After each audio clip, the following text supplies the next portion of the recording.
Good morning class. Optional political science में हमें lock के बाद आज जे.एस. मिल्स को डिस्कस करना था, लेकिन जे.एस. मिल्स से पहले हम आज डिस्कशन करेंगे रूसो के बारे में। रूसो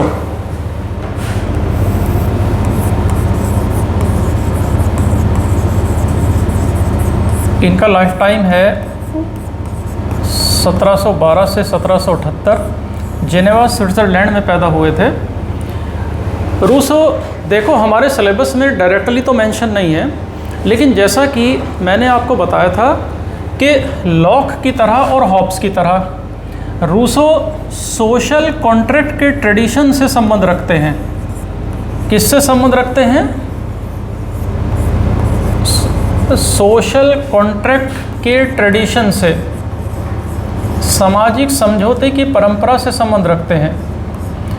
तो कई बार रूसो ने सोशल कॉन्ट्रैक्ट के बारे में क्या कहा, जॉन लॉक ने सोशल कॉन्ट्रैक्ट के बारे में क्या कहा, या हॉब्स ने सोशल कॉन्ट्रैक्ट के बारे में क्या कहा, ये एग्जामिनर आपस में इसका कंपैरिजन करवा लेता है। बिसाइड्स डेमोक्रेसी के बारे में रूसो के क्या विचार हैं, वो भी काफ़ी ज़्यादा इम्पॉर्टेंट है हमारे एग्ज़ाम के लिए।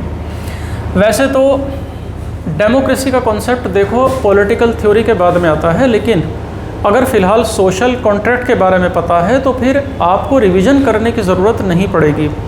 इसलिए रूसो को हम आज के लेक्चर में डिस्कस कर लेंगे, यही बेहतर रहेगा।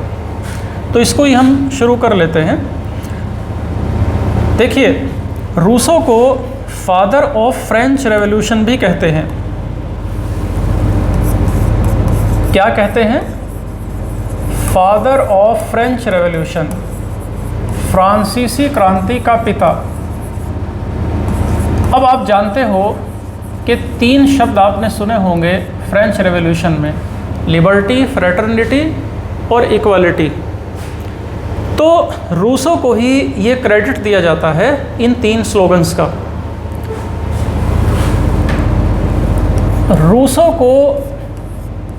रूसो को पॉपुलर सॉवरेंटी का कॉन्सेप्ट देने के लिए भी जाना जाता है। लोकप्रिय संप्रभुता का कॉन्सेप्ट, या फिर जनरल विल के कॉन्सेप्ट को देने के लिए भी जाना जाता है, जिसे हम आगे डिस्कस करेंगे। पॉपुलर सॉवरेंटी का कॉन्सेप्ट क्या है, या फिर जनरल विल का कॉन्सेप्ट क्या है। रूसो का सबसे बड़ा कंट्रीब्यूशन देखो ये है कि रूसो ऐसे पहले थिंकर हैं जो ये कहते हैं कि आदमी बुरा नहीं है, बल्कि बुरा तो समाज है, बुरी तो सोसाइटी है, आदमी तो बाय नेचर बहुत अच्छा है। तो अगर आपको बदलाव लाना है तो आप समाज को बदलो, ना कि आदमी को। आप समझ रहे हैं कितनी गहरी बात कही रूसो ने। जबकि इससे पहले के जो थिंकर थे, जैसे हॉब्स थे, मैकियावेली थे, वो सब तो ये कहते थे कि आदमी ही बुरा है, मैन का नेचर ही ख़राब है, आदमी लालची होता है। लेकिन रूसो देखिए, मैन के बजाय सोसाइटी में कमी निकालते हैं रूसो। और रूसो को देखो थिंकर ऑफ पैराडॉक्सेस भी कहा जाता है। रूसो को थिंकर ऑफ पैराडॉक्सेस, विरोधाभास का विचारक भी कहते हैं। क्यों कहते हैं? अब ध्यान दीजिएगा, क्योंकि एक तरफ तो डायरेक्ट डेमोक्रेसी के सपोर्टर के लिए रूसो एक सोर्स ऑफ इंस्पिरेशन है। रूसो सपोर्ट करते हैं डायरेक्ट डेमोक्रेसी को, लेकिन इसके साथ साथ दूसरी तरफ जो टोटलिटेरियन रेजिम है, जो तानाशाही लोग हैं, वो भी अपनी सत्ता को उचित ठहराने के लिए, लेजिटिमेट ठहराने के लिए रूसो के थॉट का इस्तेमाल करते हैं। मैं फिर रिपीट करूँगा कि रूसो को थिंकर ऑफ पैराडॉक्स कहते हैं, क्योंकि जितने डेमोक्रेसी के सपोर्टर हैं वो भी रूसो से इंस्पायर हैं, और जितने लोग तानाशाही से प्रभावित हैं, जो थिंकर्स हैं, यानी टोटलिटेरियन रेजिम से जो इंस्पायर हैं, वो भी दोस्तों रूसो का सहारा लेते हैं अपनी सरकार को लेजिटिमाइज करने के लिए, उचित ठहराने के लिए। जैसे मुसोलिनी और हिटलर, इन दोनों ने ही अपने थॉट्स को उचित ठहराने के लिए, जस्टिफाई करने के लिए रूसो के थॉट्स का सहारा लिया। तो एक तरफ रूसो लिबरल्स के लिए सोर्स ऑफ इंस्पिरेशन है, लेकिन दूसरी तरफ जो सोशलिस्ट लोग हैं उनके लिए भी सोर्स ऑफ इंस्पिरेशन है रूसो। तो इसी वजह से रूसो को कहते हैं थिंकर्स ऑफ पैराडॉक्सेस, यानी विरोधाभासी विचारक या विरोधाभास का विचारक।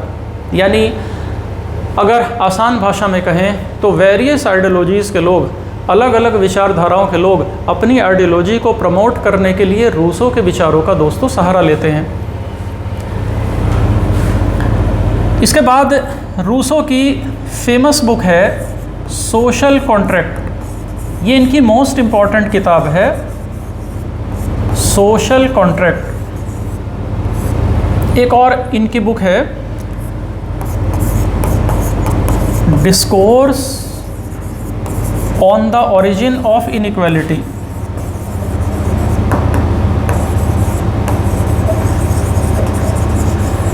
इसको एक ऐसे भी कह सकते हैं, हालांकि इतनी इम्पोर्टेंट किताब इनकी नहीं है। अब देखो रूसो का जो सेंट्रल कंसर्न है वो है फ्रीडम। जो फ्रीडम है यानी स्वतंत्रता, ये इनका सेंट्रल कंसर्न है। और रूसो एक बैलेंस बनाना चाहते हैं लिबर्टी के बीच और अथॉरिटी के बीच। आप नोट कीजिए कि लिबर्टी और अथॉरिटी के बीच में एक सामंजस्य होना चाहिए। और रूसो ये चाहते हैं कि अगर किसी भी तरह की अथॉरिटी होती है तो पर्सन्स के पास लिबर्टी भी होनी चाहिए, जनता के पास लिबर्टी होनी चाहिए। जबकि देखो हॉब्स ने कहा था कि स्टेट अगर निरंकुश होगा, अगर स्टेट पर कोई पाबंदी नहीं होगी, अगर सरकार मनमाना तानाशाह होगी, सरकार पर कोई पाबंदी नहीं होगी, तो ऐसी हालत में व्यक्ति के पास लिबर्टी होने की संभावना बेहद कम हो जाएगी।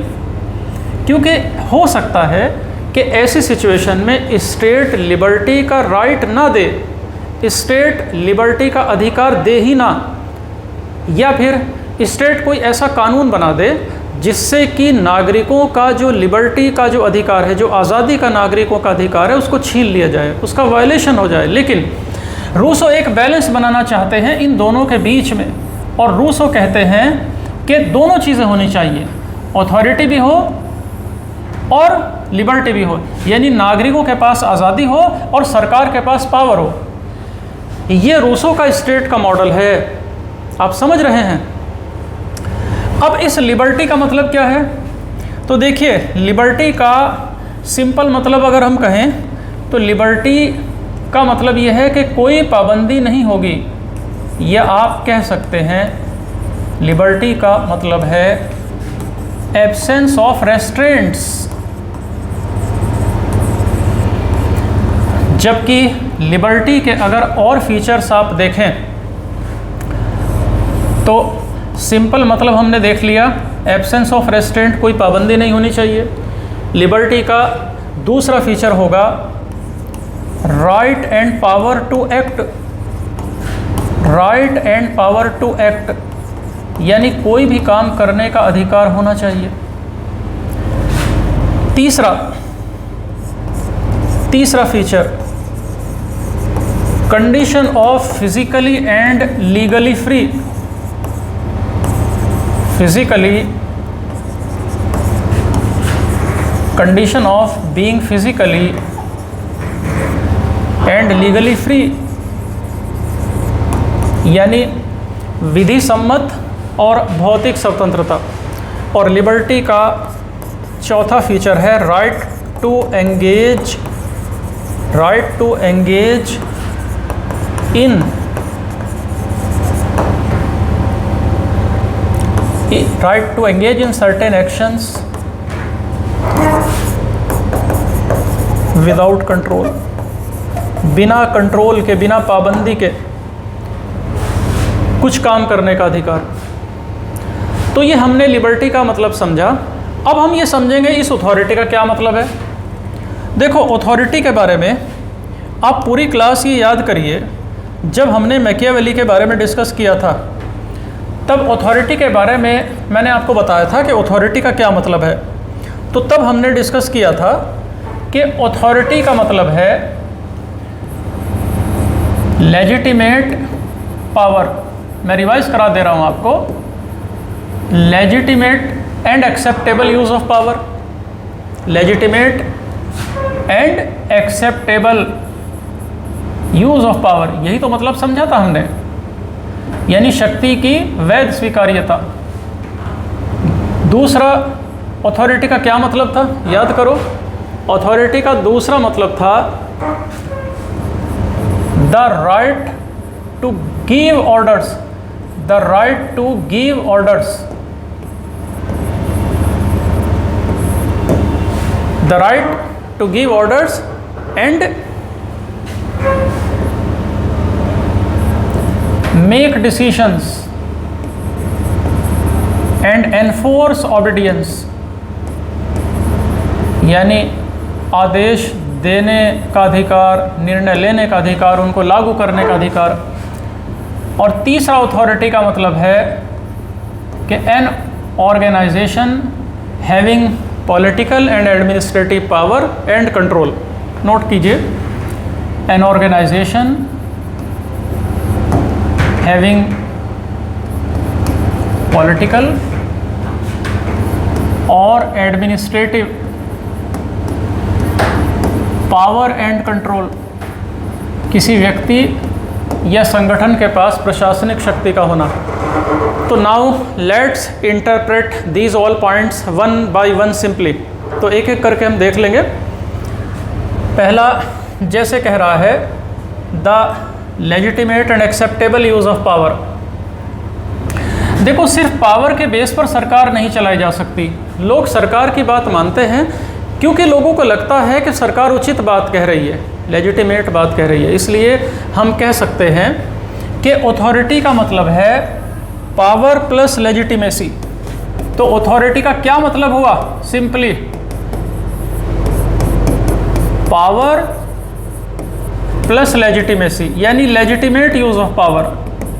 हम इसका एक सिंपल उदाहरण ले लें। देखो, ब्रिटिशर्स ने भारत पर 200 साल राज किया। अब ऐसा तो नहीं है ना कि केवल ताकत के बल पर ब्रिटिश ने राज किया, जी नहीं, बल्कि उन्होंने अपनी सत्ता को वैध ठहराने की कोशिश करी और उन्होंने लेजिटिमेसी प्रोवाइड करने की कोशिश करी, जस्टिफाई करने की कोशिश करी उन्होंने। ब्रिटिशर्स ने बेनेवोलेंट डेस्पोटिज्म का कॉन्सेप्ट दिया, उदारवादी तानाशाही का, या फिर आप कह सकते हैं कि वाइट मैन बर्डन का कॉन्सेप्ट दिया था उन्होंने। ब्रिटिशर्स ये बोलते थे कि भारतीय लोग गंवार हैं, अनसिविलाइज्ड हैं, और इंडियंस को सिविलाइज्ड बनाने की जिम्मेदारी गॉड ने हमें ब्रिटिशर्स को सौंपी है, और आपको सभ्य बनाने के लिए हम आपके ऊपर शासन कर रहे हैं, राजपाट कर रहे हैं आपके ऊपर। तो ऐसी बातें ब्रिटिशर्स बोला करते थे अपने रूल को, अपनी सरकार को उचित ठहराने के लिए, ताकि लोग उनकी बात को माने, ताकि जनता को लगे कि जो ब्रिटिशर्स का रूल है वो उचित है, वो हमारी भलाई के लिए है। और ताज्जुब की बात ये रही कि 99% जनता शुरू में विद्रोह ही नहीं करती थी, और जो 1-1.5% लोग करते थे उनको ताकत बल की मदद से दबा दिया जाता था। तो इसीलिए कहा जाता है कि राजपाट चलाने के लिए, अथॉरिटी चलाने के लिए केवल पावर से, ताकत से काम नहीं चलेगा, बल्कि पावर के साथ साथ दोस्तों लेजिटिमेसी भी होनी चाहिए। अगर इंडिया के सारे लोग ब्रिटिशर्स के ख़िलाफ़ उस टाइम विद्रोह कर दे होते तो आप देखो उतने आर्मी तो उनके पास थी नहीं ना, वो तो सिर्फ ताकत के बल पर अगर चाहते तो राज नहीं कर सकते थे। इसलिए उन्होंने अपने रूल को लेजिटिमाइज ठहराने की कोशिश करी, वैध ठहराने की कोशिश करी। तो एसेंस तो यही है कि authority is equal to power plus legitimacy. तो हम बात कर रहे हैं रूसो की। तो रूसो चाहते हैं कि अगर कहीं अथॉरिटी है भी तो वहाँ लिबर्टी भी होनी चाहिए, यानी इन दोनों के बीच बैलेंस होना चाहिए, ये कहते हैं रूसो। रूसो की दोस्तों एक मशहूर स्टेटमेंट है जो बाद में आएगी। रूसो ने कहा था man is born free. Note कीजिए आप लोग, man is born free but everywhere in chain, यानी इंसान जब पैदा होता है तो बिल्कुल आज़ाद होता है, लेकिन जंजीरों में जकड़ा होता है। यहाँ जंजीरों का, चेन का मतलब है समाज की पाबंदियाँ, सोसाइटी की रेस्ट्रिक्शंस, यानी शुरू में तो बंदा फ्री ही होता है, आज़ाद ही होता है, लेकिन फिर धीरे धीरे समाज के जो रूल्स हैं, समाज की जो परंपराएं हैं, उसे जंजीरों में जकड़ लेती हैं, चेन्स में जकड़ लेती हैं। तो दोस्तों, रूसो के ह्यूमन नेचर के बारे में हम डिस्कशन करेंगे और रूसो के स्टेट ऑफ नेचर के बारे में डिस्कस करेंगे। देखो, ह्यूमन नेचर के बारे में रूसो क्या सोचते हैं, यानी इंसान की नेचर के बारे में रूसो का क्या सोचना है। देखो, जॉन लॉक और हॉब्स क्या सोचते हैं, पिछले लेक्चर में हमने क्लियर कर लिया था। हॉब्स तो देखो यही बोलते हैं ना कि देखो भाई, इंसान तो लालची है, बाई बर्थ लालची हैं। मैकियावेली ने भी यही कहा था कि इंसान लालची होता है, स्वार्थी होता है। लॉक ने जबकि ये बोला था कि देखो, मैन के अंदर रीज़न होता है, थोड़ा बहुत सोचने समझने की काबिलियत होती है, इस वजह से जो मनुष्य है वो दूसरों की लिबर्टी को नुकसान नहीं पहुंचाता, दूसरों की प्रॉपर्टी को नहीं हड़पता। जबकि रूसो का जो व्यू है ह्यूमन बीइंग के बारे में अच्छा ही है। रूसो एक बात बोलते हैं कि मैन इज़ एसेंशियली गुड, ये कहना है रूसो का, मैन इज़ एसेंशियली गुड, यानी जो मैन है वो अपने आप से प्रेम करता है, मनुष्य का अपने प्रति सेल्फ लव है और दूसरों के प्रति सिंपैथी है मैन को। तो ये ह्यूमन नेचर के बारे में रूसो का थॉट है। अब आ जाइए स्टेट ऑफ नेचर पर, इसके बारे में रूसो क्या कहते हैं। आप याद कीजिए कि लॉक और हॉब्स ने क्या कहा था स्टेट ऑफ नेचर के बारे में। स्टेट ऑफ नेचर अर्थात वो सिचुएशन जब स्टेट नहीं बना, सरकार नहीं बनी, उस सिचुएशन के बारे में क्या कहा था हॉब्स ने, लॉक ने, याद करो। तो हॉब्स तो ये बोलते हैं ना कि जब तक स्टेट नहीं बना था तो तब तो कोई लाइफ ही नहीं थी, स्टेट ऑफ नेचर में कोई अच्छा जीवन नहीं था, चारों तरफ हाहाकार मचा हुआ था, हर बंदा पावर के पीछे भाग रहा था। तो there was war against all, यानी स्टेट ऑफ नेचर में हॉब्स के मुताबिक क्या सिचुएशन थी, there was war against all, conflict था, टकराव था, लड़ाई झगड़ा था, लाइफ ठीक से मनुष्य जी नहीं पा रहा था। और इसीलिए हॉब्स ने कहा कि भैया स्टेट बनाओ, तो इसीलिए सरकार बनी, स्टेट बना, क्योंकि इंसान अपनी ज़िंदगी को जी नहीं पा रहा था। तो हॉब्स तो ये कहता है। दूसरी तरफ लॉक ने क्या कहा था, याद करो। लॉक ने कहा था कि देखो भैया, मनुष्य के अंदर सोचने समझने की काबिलियत होती है, रीज़न होता है, तर्क होता है। तो इस वजह से ऐसा नहीं था कि मनुष्य आपस में लड़ रहे थे, गलत बात है। हाँ, थोड़ी बहुत असुविधा थी, मनुष्य जो है वो स्टेट ऑफ नेचर में अपने जो नेचुरल राइट्स हैं उनका लाभ आसानी से उठा रहा था, तो ये बात लॉक ने कही। लेकिन उन्होंने कहा कि फ़ायदा तो उठा रहा था, लेकिन उसे क्योंकि उसे पता था कि अगर वो दूसरों की प्रॉपर्टी को नुकसान पहुंचाएगा तो सामने वाला उसकी प्रॉपर्टी को भी तो नुकसान पहुंचाएगा। बस समझ रहे। लेकिन लॉक ने एक बात ज़रूर बोली कि हाँ भैया, थोड़ी सी दिक्कत थी, थोड़ी सी इनकन्वीनियंस थी, क्योंकि हर बंदा खुद ही जज था, खुद ही राष्ट्रपति प्रधानमंत्री था, यानी अपने आप में रूलर था हर बंदा। तो इस असुविधा को दूर करने के लिए ही स्टेट बना था, ये लॉक ने बात बोली। तो हॉब्स और लॉक की बात समझ ली आपने, ये पहले भी हमने पढ़ा था, रिवीजन हो गया। अब तीसरे बंदा है Rousseau. Rousseau state of nature के बारे में क्या कह रहे हैं। तो देखो, रूसो ये बोलते हैं कि देखो भैया, ये जो स्टेट ऑफ नेचर वाली सिचुएशन है ये बहुत अच्छी सिचुएशन है, क्योंकि इस सिचुएशन में मनुष्य आज़ाद है, खुश है। तो ऐसे सिचुएशन में जितने भी मनुष्य हैं सब बराबर हैं, सबके बीच बराबरी है। आप ध्यान दीजिए, हॉब्स, लॉक और रूसो के बीच में कंपेयर करिए। रूसो कह रहे हैं कि सब बराबर हैं, खुश हैं। हॉब्स भी तो बराबरी की बात करते हैं ना। जब हॉब्स ने, याद करो, ये कहा था कि दो इमोशन ऐसे हैं जो एक बंदे के एक्शन को शेप करते हैं। एक इंसान क्या कदम उठाएगा तो दो इमोशन उसके बिहेवियर को शेप करेंगे। एक इमोशन कौन सा था, प्लेजर और पेन, एक प्लेजर और पेन। और मनुष्य जो है वो सिर्फ अपने दुख को और अपनी खुशी को समझता है, दूसरे की नहीं समझता। तो इसका मतलब तो यही इनडायरेक्टली था ना कि बराबर हैं, सब मनुष्य एक ही जैसे हैं। जब हर इंसान अपने दुख और दर्द को, सुख को समझ रहा तो दूसरा भी वैसे ही समझ रहा, तो ये सब बराबर हुए। और लॉक भी इक्वालिटी की बात करते हैं। लॉक जब ये कहते हैं कि सभी मनुष्यों के भीतर रीज़न है, सोचने समझने की काबिलियत है, और वो दूसरे की प्रॉपर्टी को इसलिए नहीं पहुंचाते क्योंकि उसे पता है कि अगर मैं उसकी प्रॉपर्टी को नुकसान पहुंचाऊंगा तो मेरी भी मिलेगा, मेरी प्रॉपर्टी को भी नुकसान पहुंचेगा। तो कहने का मतलब है कि स्टेट ऑफ नेचर में जब सरकार नहीं बनी तो सब बराबर हैं। हॉब्स भी इक्वालिटी की बात करते हैं, लॉक भी इक्वालिटी की बात करता है। तो रूसो जो है, अब इनका क्या कहना है? देखो, रूसो इक्वालिटी की बात 2 कदम आगे बढ़ के करते हैं। पूरी क्लास मेरे साथ नोट करेगी। रूसो ना सिर्फ नेचुरल इक्वालिटी की बात करते हैं बल्कि सोशल इक्वालिटी की बात भी करते हैं, इकोनॉमिक इक्वालिटी की बात भी करते हैं। अब देखो, रूसो के मुताबिक शुरुआत में प्राइवेट प्रॉपर्टी का कोई कॉन्सेप्ट नहीं था। प्रॉपर्टी सबकी, ज़मीन जायदाद सबकी थी, ना कोई अमीर था ना गरीब था, और सभी ह्यूमन बींग्स का जो सोशल स्टेटस था वो बराबर था। अर्थात नेचुरल रूप से सब मनुष्य बराबर थे, सोशली सब बराबर थे, और इकोनॉमिक यानी पैसे के हिसाब से भी सब बराबरी पर थे। अब यहाँ पर आप ध्यान दीजिए, मेन पॉइंट यहाँ पर यह है कि हॉब्स और लॉक सोशल इक्वालिटी की बात नहीं करते।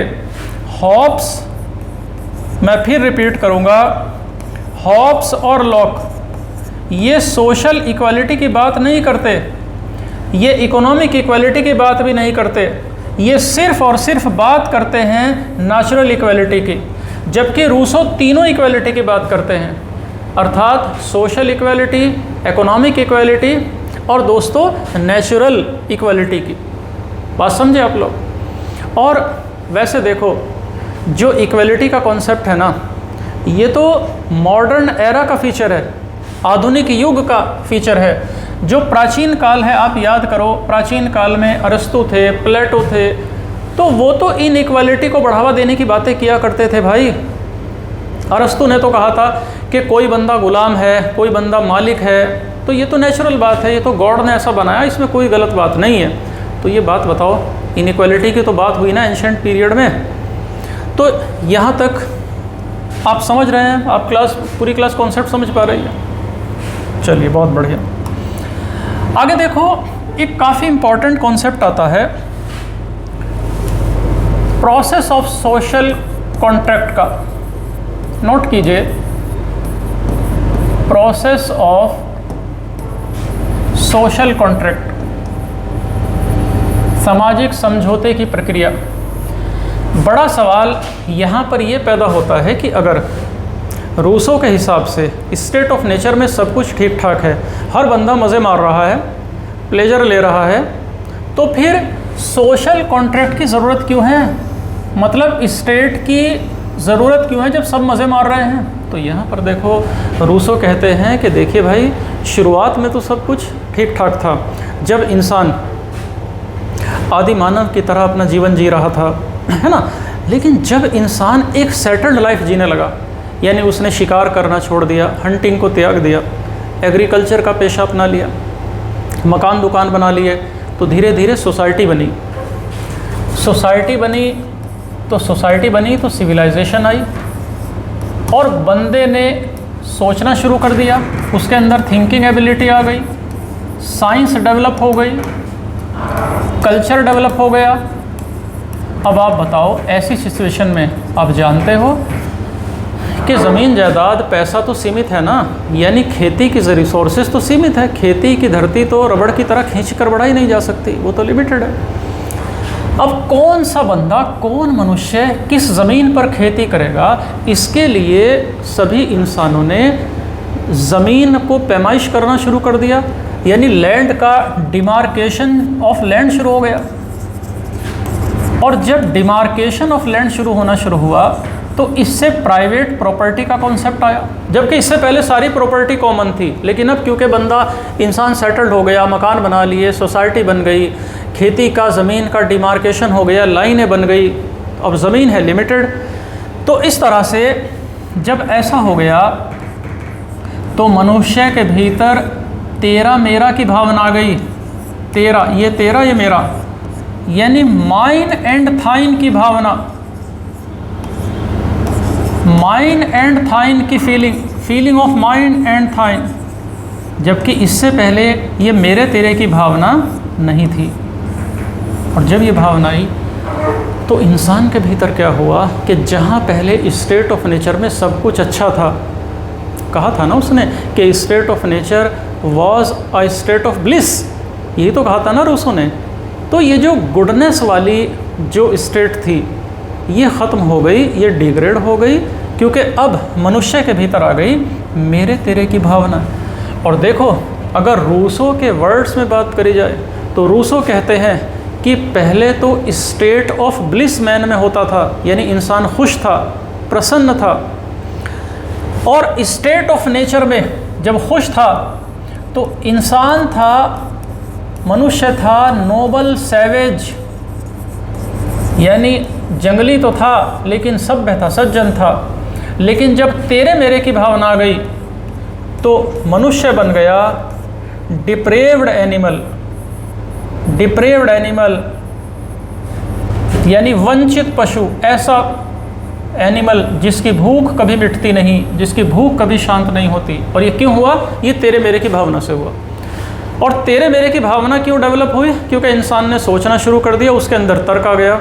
और देखो, बड़े ध्यान से समझने की कोशिश आप कीजिएगा कि जो रूसो हैं, रूसो रीज़न से नफ़रत करते हैं। रूसो को रीज़न से, लॉजिक से नफ़रत है। रूसो को साइंस से नफ़रत है। और दोस्तों, रूसो को नफ़रत है आधुनिकता से, मॉडर्निटी से। और रूसो बोलते हैं कि इन सब चीज़ों की वजह से इंसान अपनी फ्री विल के हिसाब से जीवन को नहीं जी रहा, जैसी ज़िंदगी वो जीना चाहता है, इन सब की वजह से ज़िंदगी नहीं जी पा रहा वो। प्राइवेट प्रॉपर्टी का जो कॉन्सेप्ट आया, मेरी ज़मीन तेरा प्लॉट, तेरी कोठी मेरी कोठी, ये सब रीज़न की वजह से आया, तेरा मेरा की भावना के कारण आया।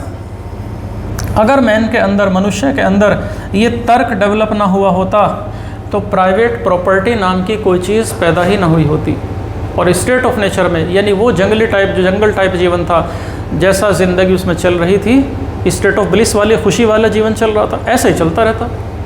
समझ रहे? तो निष्कर्ष निकला कि स्टेट ऑफ नेचर में रूसो के हिसाब से सब अच्छा चल रहा था, मनुष्य आनंद से, मज़े से अपना जीवन काट रहा था। लेकिन जैसे ही अपनी लाइफ को उसने सेटल्ड किया, मकान बनाए, दुकान बनाई, ज़मीन की निशानदेही हो गई, तो प्राइवेट प्रॉपर्टी का कॉन्सेप्ट आ गया, तेरा मेरा की भावना डेवलप हो गई।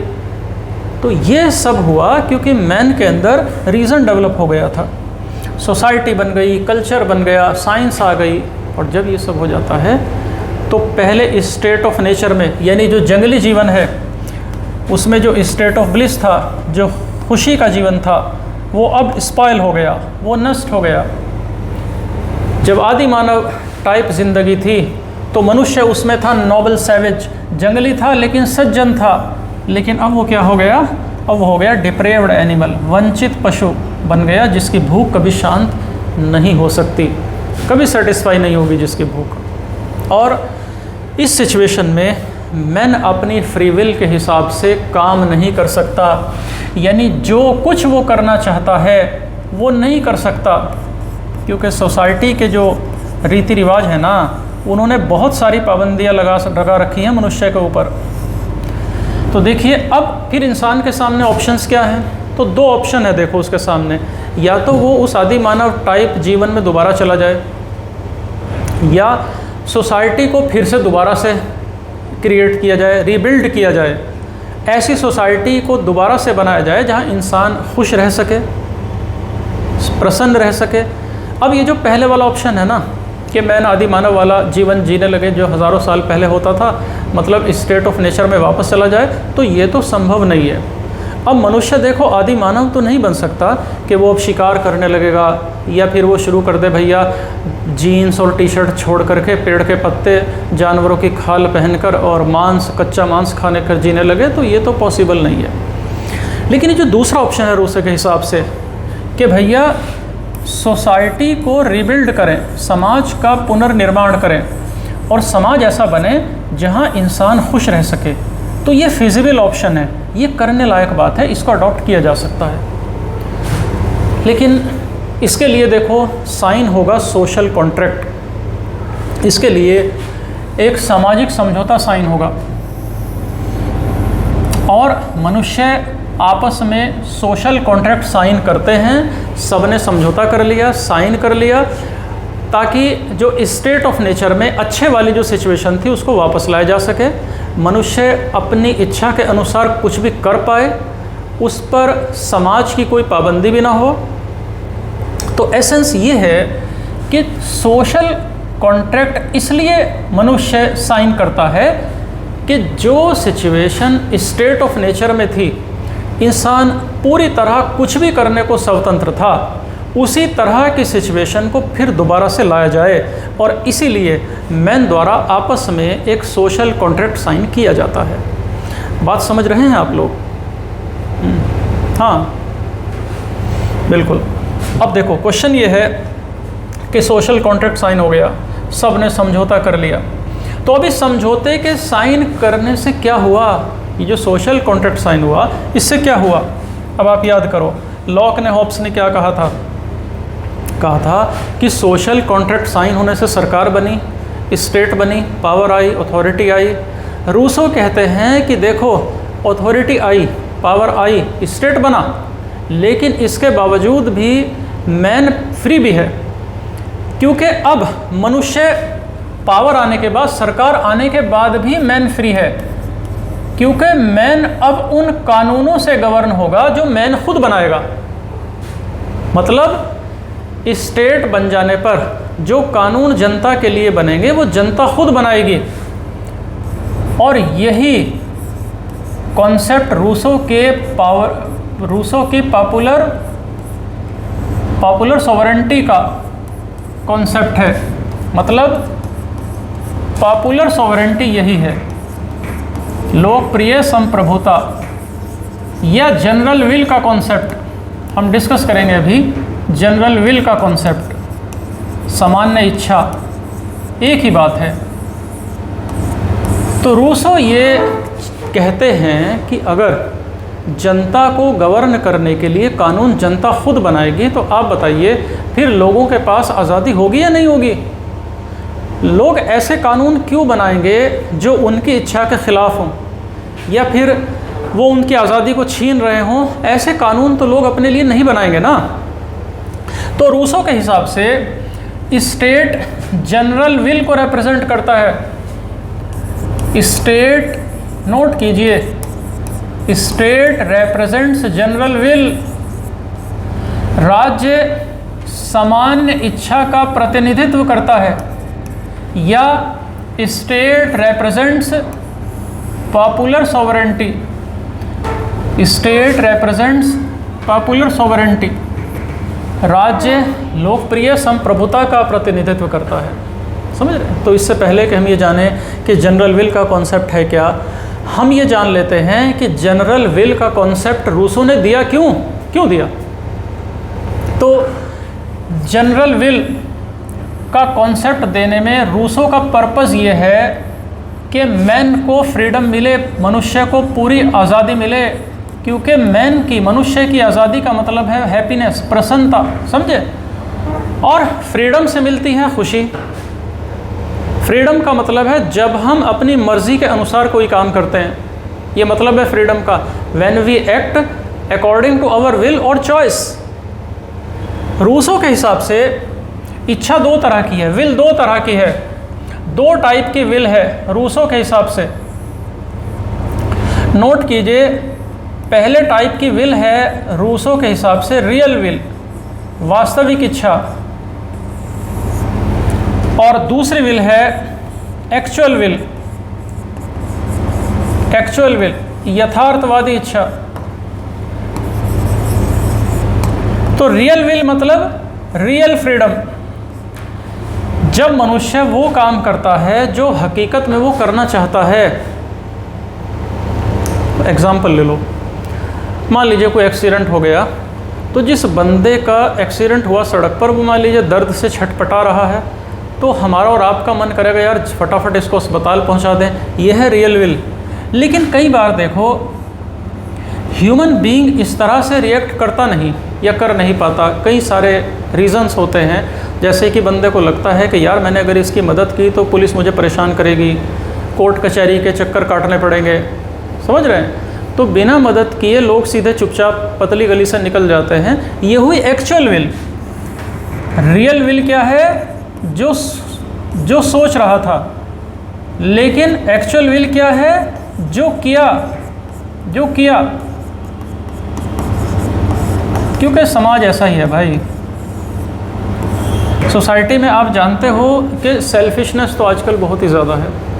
तो ये एक तरह से आर्टिफिशियल फ्रीडम हुई ना, एक नकली आज़ादी हुई कि हम बिना उस घायल बंदे की मदद किए हम सीधे निकल गए। तो ये फ्रीडम थोड़ा ही है। तो ये तो फ्रीडम ना होकर इल्यूजन ऑफ फ्रीडम है ना। तो इस फ्रीडम को हम क्या कहते हैं? Illusion of freedom. ये आज़ादी का भ्रम है, इल्यूजन ऑफ फ्रीडम। तो बहुत सारी चीज़ें हैं जो लाइफ में हम करना चाहते हैं, लेकिन सोसाइटी की वजह से या सरकमस्टांसेस की वजह से दोस्तों हम कर नहीं पाते। बहुत सारे सोशल नॉर्म्स हैं, सोशल कस्टम्स हैं, और यही तो एक्चुअल विल है जो हम करते हैं। हकीकत में जो हम कर रहे होते हैं, जो सोचते हैं वो तो हो ही नहीं पाता। भाई मान लीजिए आपका मन है गिटार बजाऊं, अब उसके लिए गिटार सीखना पड़ेगा। अब समय है नहीं, मिल नहीं रहा टाइम, ऑफिस में उलझे हुए हैं, बाल बच्चों में उलझे हुए हैं, दाल रोटी कमाने में उलझे हुए हैं। करना तो चाह रहे हैं लेकिन कर कुछ और रहे हैं। तो बताइए रियल विल क्या है? काश में गिटार बजा लेता। लेकिन एक्चुअल विल क्या है? जो कर रहे हैं। बात समझ रहे हैं आप लोग? ये कई बार आप देखो कि लड़के और लड़की के बीच लव अफेयर है, लेकिन बहुत सारी वजह से शादी नहीं हो सकी। कास्ट हो, समाज की परंपरा हो, कुछ भी हो, यानी करना तो चाहते हैं, रियल विल तो है, लेकिन सोसाइटी के नॉर्म्स ऐसे हैं कि नहीं कर सकते। इंटरकास्ट मैरिज नहीं कर सकते, इंटर रिलीजियस मैरिज नहीं कर सकते, माँ बाप को बहुत ज़्यादा डिस्ग्रेस झेलना पड़ता है अगर ऐसा हो जाएगा। तो इन सारे रीज़न की वजह से कपल ये तय कर लेता है कि छोड़ो यार शादी नहीं करते, छोड़ो, है ना। तो ऐसी सिचुएशन में यानी शादी ना करना उनकी क्या है? Actual will. लेकिन वो शादी करना चाहते थे, ये उनकी रियल विल थी। समझे बात आप लोग? अब बात करते हैं जनरल विल की। जनरल विल की तो जनरल विल क्या है? देखो जनरल विल क्या है? It is the result. आप जनरल विल को मेरे साथ साथ नोट करें कि general will is the result of the contract among people. General will is the result of the contract among people who agreed that they will always act by their real will। हाँ लिख लो, कोई बात नहीं। हाँ क्या नहीं लिखा जा रहा? अंकुर लिखो है। agreed that they will always act by their real will। ठीक है, हाँ ठीक। देखो मान लो 5 बंदे हैं, A B C D E, ठीक है, और आपस में इन्होंने एक कॉन्ट्रैक्ट साइन किया, एक सोशल कॉन्ट्रैक्ट साइन किया, और ये तय किया कि हम 5 में से हर एक बंदा अपनी रियल विल से काम करेगा। तो 5 की जो रियल विल होगी कंबाइंड रूप से कहलाएगी जनरल विल। जब 5 अपनी रियल विल से काम करेंगे तो ये कहलाएगी जनरल विल। मतलब ये हुआ कि ह्यूमन बींग्स ने आपस में एक कॉन्ट्रैक्ट साइन कर लिया। अब जो स्टेट है, अच्छा स्टेट क्या है? तो स्टेट भी तो सम ऑफ रियल विल है। तो state is the sum of real will. तो स्टेट ऐसे हालात पैदा करेगा ताकि सब लोग अपनी अपनी रियल विल के हिसाब से जी सकें। अब आप वही एक्सीडेंट वाला एग्जाम्पल ले लो। एक्सीडेंटल बंदा सड़क पर पड़ा, दर्द से छटपटा रहा है, हम मदद करना चाहते थे तो ये हमारी रियल विल थी, लेकिन हम बिना मदद किए निकल गए, ये हमारी एक्चुअल विल थी।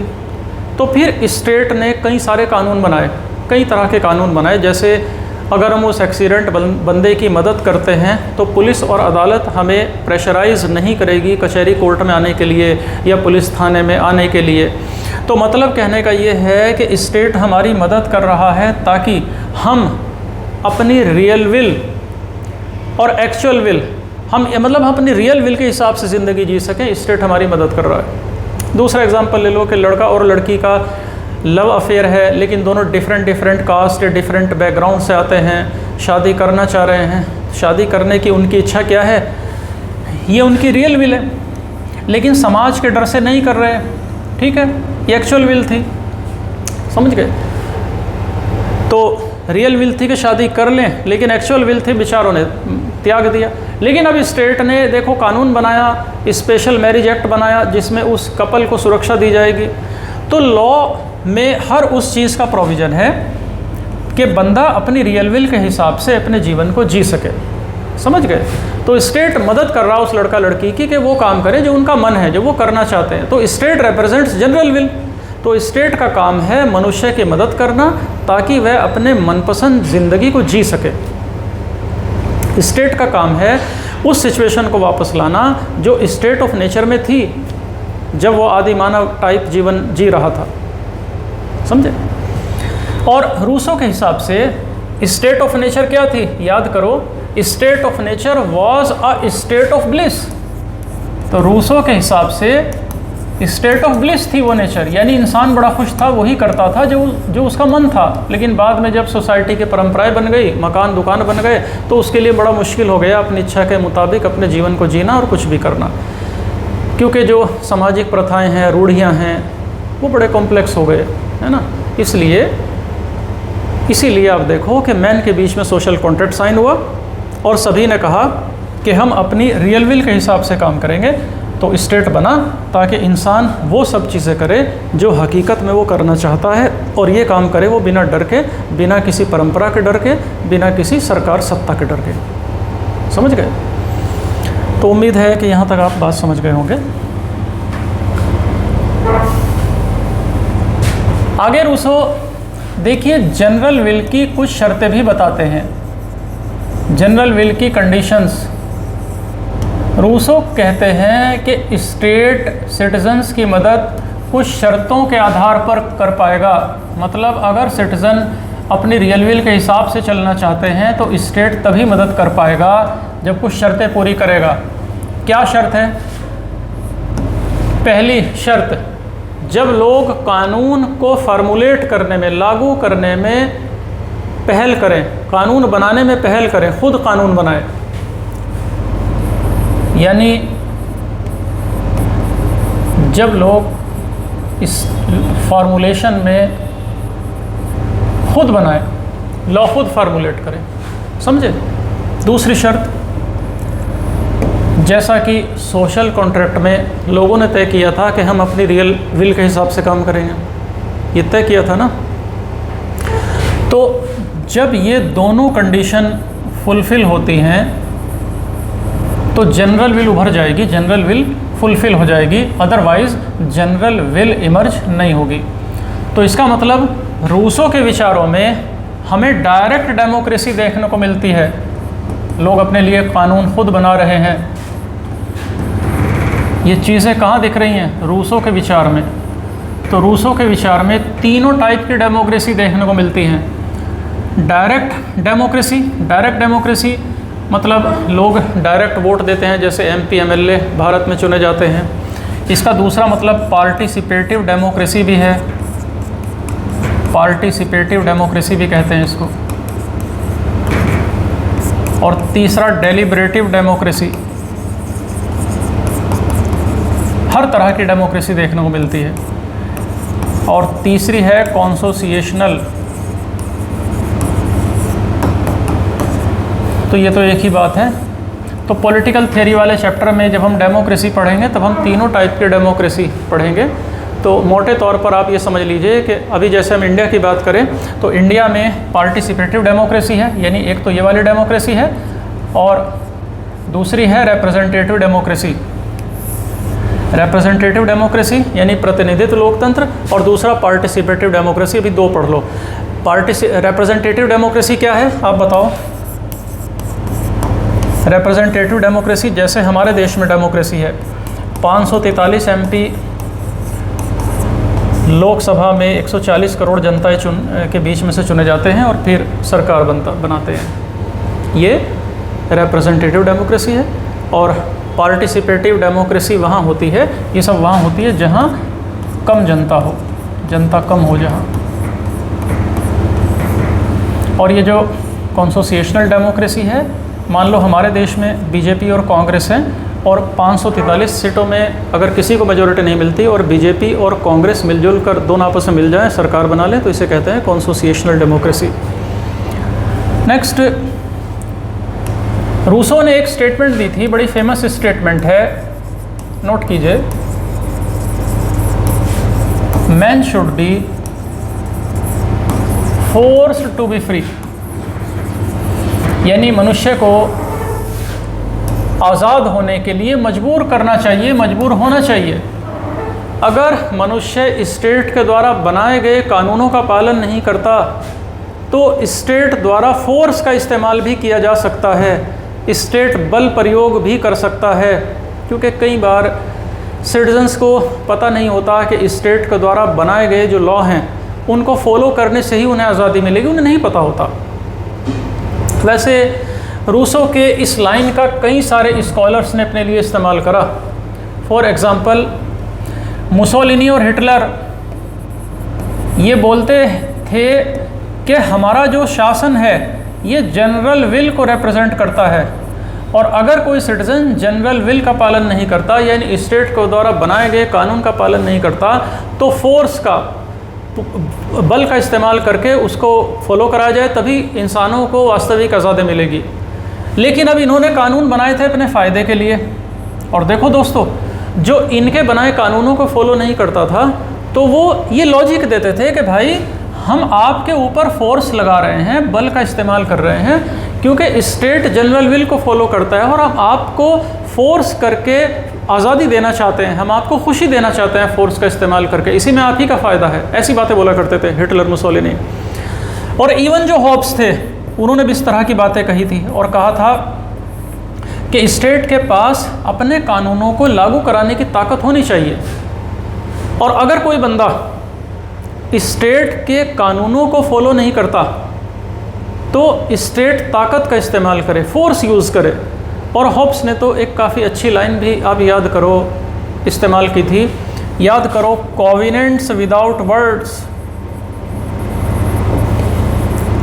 यानी अगर कानून के पीछे फोर्स नहीं है तो वो केवल खोखले शब्द हैं। तो कई बार हॉब्स का और रूसो का मेंस में कंपेयर करवाया है यूपीएससी ने। तो हॉब्स एब्सोल्यूट स्टेट की बात करते हैं, स्टेट शुड बी पावरफुल, जबकि रूसो के जो विचार हैं उनका इस्तेमाल हिटलर और मुसोलिनी ने किया था अपने तानाशाही वाला जो स्टेट था, उनकी जो तानाशाही सत्ता थी उसको उचित ठहराने के लिए। समझ गए आप लोग? उम्मीद है यहाँ तक आपको बात क्लियर हो गई होगी। रूसो को हमने बहुत ज़्यादा डिटेल में डिस्कस किया, और जो पॉइंट आपने लिखे आज और हमने डिस्कस किया आप इन्हें रिवाइज़ कीजिए। नेक्स्ट सेशन में हम रूसो से प्रीवियस ईयर में यूपीएससी ने जितने ऑप्शनल पीएसआईआर में क्वेश्चंस पूछे हैं, नेक्स्ट लेक्चर में हम डिटेल में उनको डिस्कस करेंगे। तो टिल देन, ठीक है, थैंक यू क्लास।